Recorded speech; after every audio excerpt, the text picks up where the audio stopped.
Je m'appelle François Yin, je suis auteur de théâtre et comédien et cinéaste. J'ai originellement une formation de cinéaste documentaire, donc j'ai fait du cinéma documentaire pendant une dizaine d'années. Et puis depuis 5-6 ans, mon activité est vraiment devenue le théâtre, l'écriture et l'interprétation de pièces de théâtre. Voilà. Et Les Soucieux est mon premier roman. C'est vraiment la rencontre de deux mondes. On a une équipe de tournage qui vient tourner une série télé dans une usine abandonnée de l'Est parisien, dans une ville imaginaire assez clairement inspirée de la ville de Montreuil. Et au moment d'investir cette usine, cette équipe se rend compte qu'elle est déjà occupée par un groupe de Maliens récemment débarqués de Libye via l'Italie. L'histoire se passe au printemps 2013.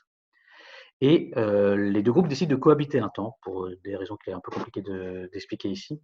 Et donc ça, c'est vraiment le point de départ, la rencontre de ces deux mondes, qui petit à petit va générer tout un tas d'intrigues.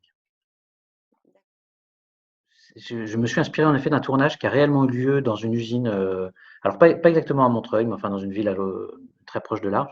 Et j'avais été extrêmement frappé par la recréation de tout un petit microcosme dans cette usine, avec le symbole que ça présente, parce que c'est une usine qui avait accueilli un type de travailleur, qui à présent accueillait un type de travailleur très très différent. Et puis ce déchaînement de l'artifice, avec tous ces décors. Je me souviens, il y a des choses que j'ai gardées d'ailleurs dans le roman, mais il y avait un commissariat, il y avait un club échangiste, il y avait des petits appartements cossus, et on traversait tous ces mondes comme ça, tout en restant dans une même usine. Alors ça m'avait semblé intéressant comme point de départ parce que un des fils rouges du roman a un rapport avec la question de l'artifice et de la question de l'authenticité. Je pense c'est le trait commun de plusieurs des personnages qui sont à la recherche de l'authentique et la recherche du vrai, qui se dérobent à mesure qu'ils l'abordent. Je dirais pas tout à fait que je fais des pièces qui dénoncent. Disons que et d'ailleurs, la plupart des pièces que j'écris et ce roman, également, il y a une sorte de enfin, comment dire? On pourrait les ranger sous des thèmes.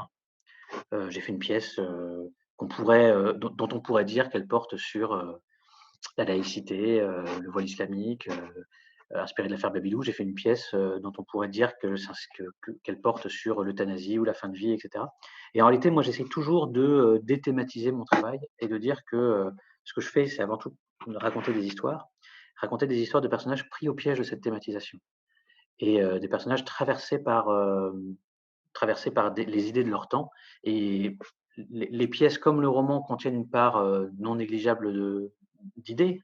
Enfin, ce sont des personnages qui pensent et le roman laisse la place à cette pensée, à son déploiement. Pour autant, le, comment dire, le point d'entrée, c'est toujours le récit. Le récit investi par de la pensée, mais c'est pas d'abord un roman d'idées.